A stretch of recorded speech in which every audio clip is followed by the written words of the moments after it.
Info 2S, la chaîne du peuple. N'oubliez surtout pas de vous abonner, de vous liker et surtout de vous partager. Merci. kii di Sidi Lamine Mbaye di akub juriste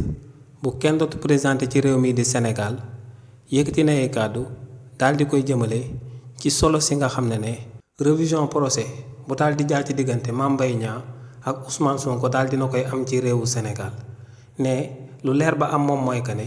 ñetti hypothèse moom moo mën a daal di am ci révision de procès bi nga xam ne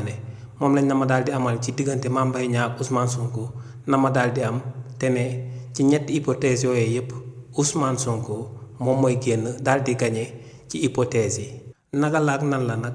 juriste bu mag bii di Sidi Lamine Mbaye daal dina koy expliquer ba mu leer jëmale ko ci vidéo bi mu daal di fësal ñu ànd daal di koy déglu te daal di ñëwaat. Le recours en révision dans l'affaire Ousmane Sonko pose une inquiétude juridique que je pense partager avec beaucoup de juristes et de collègues. La problématique juridique est la suivante. Peut-on réviser une décision de justice dont les faits ont été amnistiés ultérieurement par une loi? Maanaam est-ce que mën nañu réviser acte bi nga xam ne infraction bi tax acte bi am dafa am loi d'amnistie bu ko faxas? Parce que man à mon sens def naa plusieurs vidéos expliquer ne Ousmane Sonko diffamation bii mu commettre comme diffamation bi daf ko commettre par voie de presse diffamation boobu dañ ko war a xoolee comme une infraction à caractère politique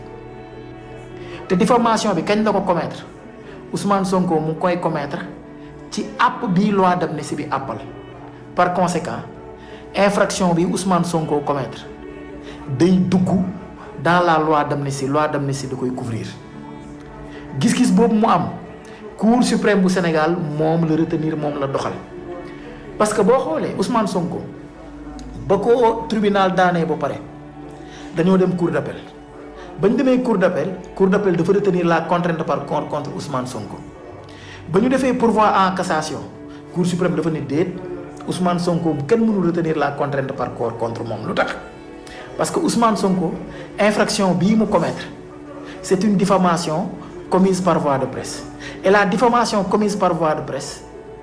elle est regardée comme une infraction à caractère politique te code de procédure pénale daf ñu ne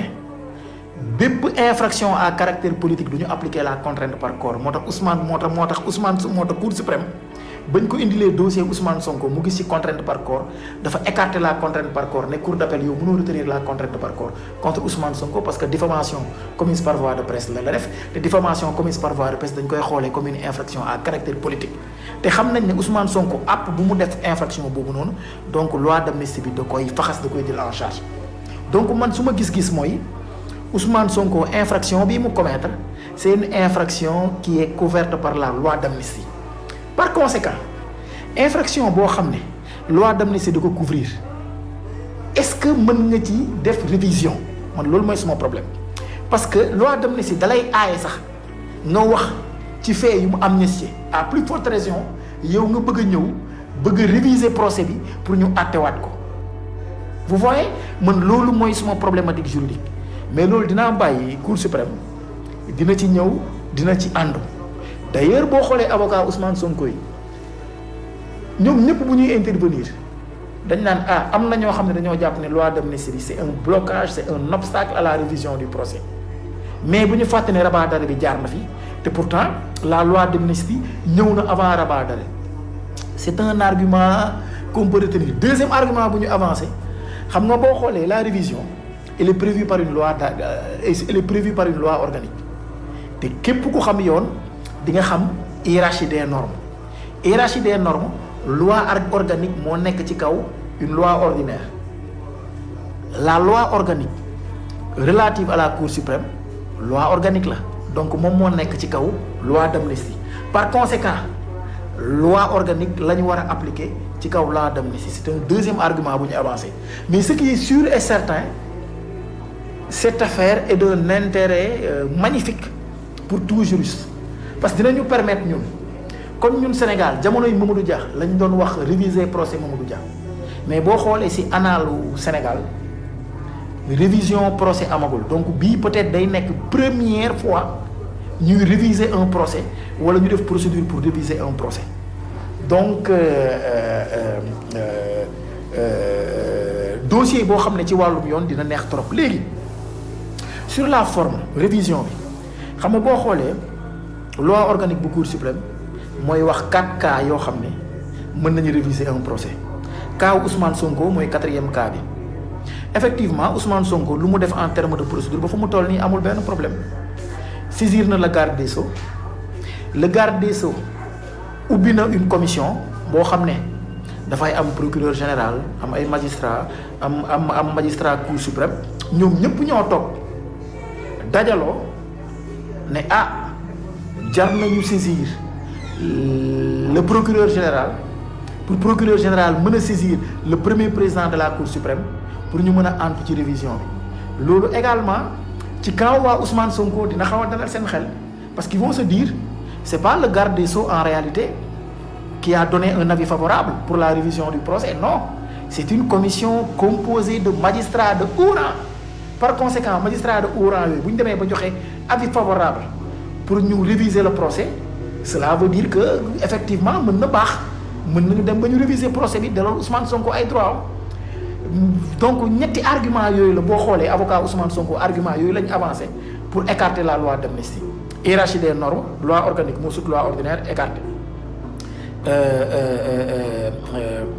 deuxième bi mooy commission bi la commission c'est de très grands magistrats de haut rang ay magistrats yu am expérience et cetera donc ñoom bu ñu demee ba àndu ci effectivement loolu day dal xel loolu mooy wax ne mën nañu réviser procès bi troisième bi mooy rabat d'arrêt bi parce que rabat d'arrêt boo xoolee le rabat d'arrêt est intervenu après décision rabat d'arrêt bi décision bi dafa intervenir après la loi d'amnistie donc ñetti points yooyu day tax ne ñoom dañoo jàpp ne effectivement on peut arriver au bout ñu procéder à une révision du procès mais man ba tey comme man dama jàpp ne man suma postulat mooy diffamation bii Ousmane Sonko diffamation bii Ousmane Sonko commet c'est une diffamation commise par voie de presse te la diffamation commise par voie de presse elle doit être regardée comme une infraction à caractère politique Cour de cassation bu Sénégal 1999 moo ko wax affaire compagnie sucrière sénégalaise contre le journal Sud Quotidien Cour suprême ñëwaat si en 2024 dans l'affaire Ousmane Sonko gën ko leeralaat moo tax Ousmane Sonko kenn appliqué wala contrainte par corps Cour d'appel dafa dans sa décision daf ci yokkoon contrainte par corps Cour suprême ñëw faxas ko ne ko déedéet parce que c'est une infraction à caractère politique te Ousmane Sonko ban période la def infraction boobu bu ngi koy def ci période boo xam ne loi d'amnistie dafa ne période bii képp ku def une infraction à caractère politique man couvrir naa ko donc man su ma postulat mooy diffamation bi Ousmane Sonko def c'est une infraction à caractère politique qui est couverte par la loi d'amnistie léegi juridiquement naka la ñuy réviser un procès bi nga xam ne les faits ont été amnistiés par une loi man loolu mooy suma problème ci wàllum yoon mais loolu Cour suprême dina ci wax léegi ñu teg ay postulats quel que soit alpha dans cette affaire là Ousmane Sonko sort gagnant xaar leen ma wax leen lu tax Ousmane Sonko dans cette affaire là quel que soit alpha il en sort gagnant lu tax imaginons Cour suprême rejeter le recours en révision ne non recours en révision bi du ma ko jox benn cour d'appel ma koy àttewaat déedéet jaru ko dama koy rejeter lu tax ma koy rejeter mooy dafa am une loi d'amnistie les faits ont été amnistiés su boobaa cela veut dire que infraction bi Ousmane Sonko commet c'est une infraction qui entre dans le champ de la loi d'amnistie bu dee infraction bi dafay entrer dans le champ de la loi d'amnistie Ousmane Sonko est éligible pour 2029 donc ñii doon di teg xel naan Ousmane Sonko 2029 du bokk su boobaa ils seront à côté parce que Cour suprême moo la naan infraction bi loi d'amnistie bi da ko jël en compte donc Ousmane Sonko day éligible 2029 parce que infraction boobu noonu loi d'amnistie bi da koy faxas bu ko faxasee day faxalaate décision Mame Mbaye Niang bi su boobaa Ousmane Sonko moom 2029 kenn du waxati il n'est pas éligible donc première hypothèse deuxième hypothèse Cour suprême ne bon dëgg la loi d'amnistie bi mi ngi fii mais je vais comme am na fait nouveau am na rapport bu ñuy wax je vais transmettre devant une cour d'appel boo xam ne day statuer ci affaire bi ñu yónni devant la cour d'appel ñëw ne man de damay retenir infraction bi Ousmane Sonko def c'est une infraction à caractère politique donc prise en compte par la loi d'amnistie par conséquent sur l'aspect pénal du ma ci wax parce que loi d'amnistie bi faxas na ko mais sur l'aspect civil xam nañ ne une loi d'amnistie du gérer les affaires civiles article 3 boo koy wax ne la loi d'amnistie ne préjudicie pas aux droits des tiers par conséquent mën na réviser sa décision bii di jox Mame Mbaye Niang 200 millions su boobaa Mame Mbaye Niang day perte les 200 millions Ousmane Sonko du amati pour fay les 200 millions xam nga loolu lu baax la donc Ousmane Sonko sort également gagnant wala troisième hypothèse kii ñëw cour d'appel ñëw ne non du ma tenir en compte sax lii amul benn rapport ak loi d'amnistie damay àtte su boobaa rapport bi la ñuy tijji ñu gis ne effectivement Ousmane Sonko rapport bi am na que effectivement Ousmane Sonko rapport bi da ko épinglé su boobaa Mame Mbaye Niang dafay perte Ousmane Sonko après mën na ko topp sax pour décision dénonciation calomnieuse donc par conséquent Ousmane Sonko ci 3 hypothèses yëpp il sort gagnant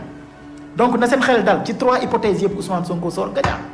donc voilà loolu laa bëggoon leeral tey. Info 2S, la chaîne du peuple. N'oubliez surtout pas de vous abonner, de vous liker et surtout de vous partager. Merci.